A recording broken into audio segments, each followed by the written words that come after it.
Assalamualaikum warahmatullahi wabarakatuh. Salam sukses untuk semuanya teman-teman. Di video kali ini saya akan membahas mengenai persiapan tes CPNS atau tes untuk guru P3K, di mana biasanya di situ kita akan dites yaitu kemampuan analitik yang meliputi kemampuan penalaran umum. Nah, biasanya kalau di tes CPNS namanya TIU atau tes intelijensia umum. Kalau di P3K namanya kemampuan analitik. Nah, soal TBS ini, penalaran umum ini adalah jenis soal yang ditampilkan melalui teks atau paragraf bacaan berupa soal yang terkadang memunculkan bisa berupa grafik ya teman-teman, terus kemudian tabel dan kurva. Nah, bukan hanya membaca, tapi kamu juga dituntut untuk memahami informasi yang disampaikan. Selain itu, kamu juga akan bertemu dengan deret aritmatika, kemudian ada persamaan linier, dan ada pola bilangan, pecahan, dan perbandingan juga termasuk. Di sini ada silogisme dan mengurutkan juga termasuk ke dalam kemampuan analitik. Oke teman-teman semuanya, langsung aja kita bahas soalnya seperti apa ya. Ini saya carikan dulu teman-teman ya yang mengurutkan, karena ini selalu keluar ketika nanti kita tes CPNS. Saya carikan dulu soal yang mengurutkan. Oke teman-teman ya, saya coba mau soalnya yang nomor 8 aja kalau gitu. Oke, ini bisa kita bahas bersama-sama teman-teman ya. Soal nomor 8, keluarga Pak Wahyu memiliki 5 orang anak. Waduh, banyak sekali Pak Wahyu ya. Kemudian pernyataannya seperti ini: Doni lahir sebelum Feni, kemudian si Feni lahir sesudah Juna dan sebelum Meli. Juna lahir sesudah Doni, Emil lahir sesudah Meli. Oke teman-teman ya, caranya seperti ini. Jadi bentar teman-teman ya. Nah, caranya seperti ini, kita rubah pernyataan ini menjadi sebuah kalimat matematika. Ya, si Doni ini kan dia lahir sebelum Feni. Berarti saya singkat aja, Doninya saya singkat menjadi D. Doni lahir sebelum Feni.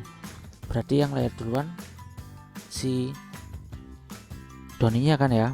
Berarti Doni lebih besar daripada Feni. Nah, gini kan teman-teman.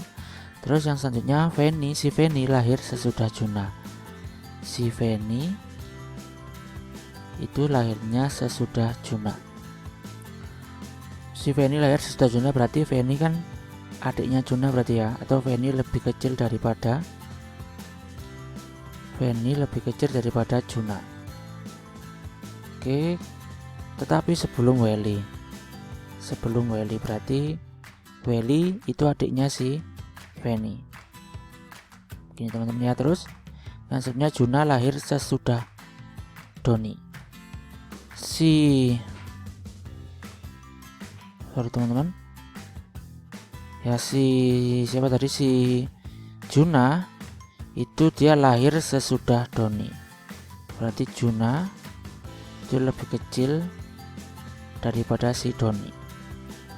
Terus yang selanjutnya si Emil itu lahir sesudah Meli. Emil lahir sesudah Meli. Si Emil lahir sesudah Meli, berarti Emil lebih kecil daripada Meli. Oke teman-teman, jadi ini tinggal kita urutkan aja.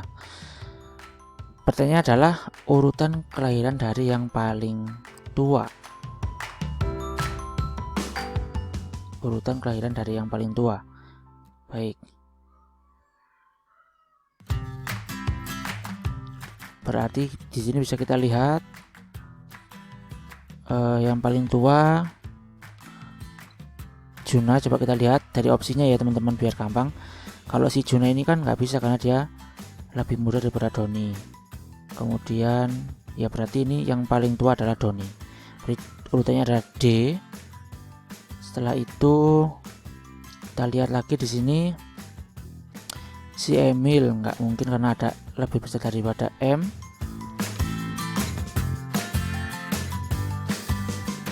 Feni nggak mungkin. Nah, berarti di sini adalah si Juna. Yang nomor 2 adalah si Juna. Terus setelah Juna adiknya adalah si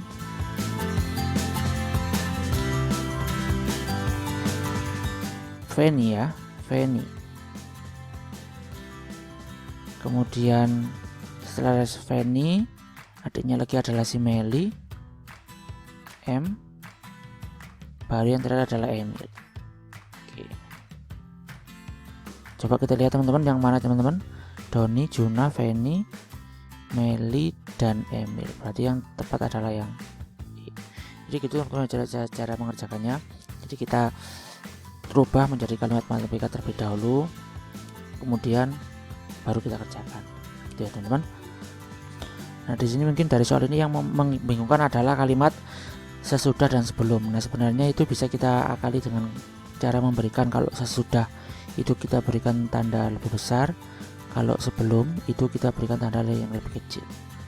Tapi kalau kita buat seperti ini nanti kita harus merubah lagi tandanya. Jadi yang paling enak ya seperti tadi aja. Itu kayak misalkan si Doni lahir sebelum Feni, berarti Doni itu lebih besar daripada Feni. Kita taruh di belakangnya kan nggak masalah. Terus si Feni lahir sesudah Juna, Feni sesudah Juna gitu. Dia berarti lebih kecil daripada Juna. Jadi gitu aja, cuman ini cuman dibalik-balik aja.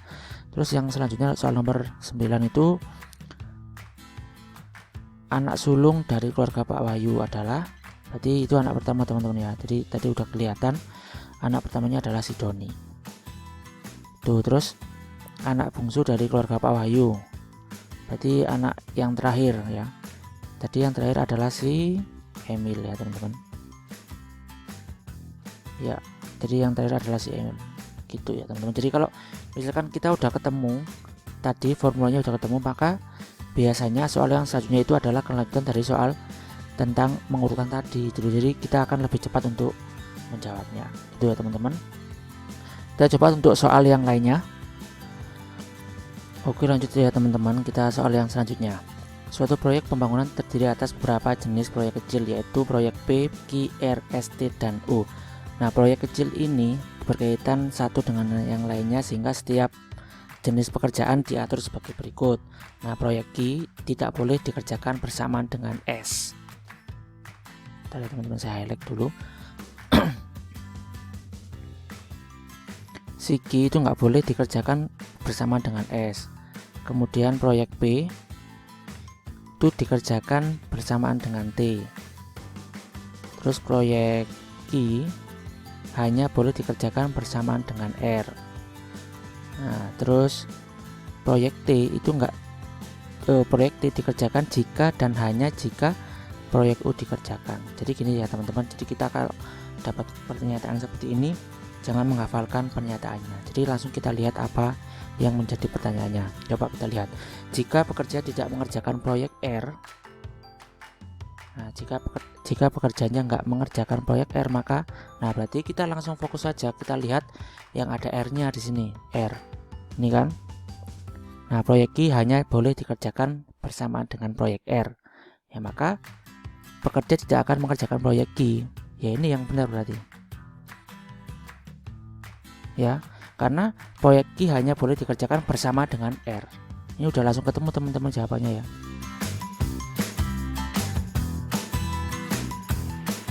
Ya kan?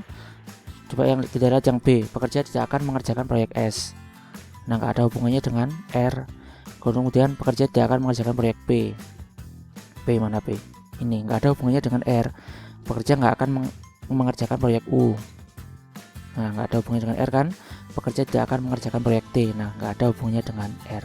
Nah, gitu caranya teman-teman ya. Jadi kita nggak usah terlalu pusing. Gampang sebenarnya ini tuh. Terus nomor 2. Jika pekerja sudah mengerjakan proyek T, maka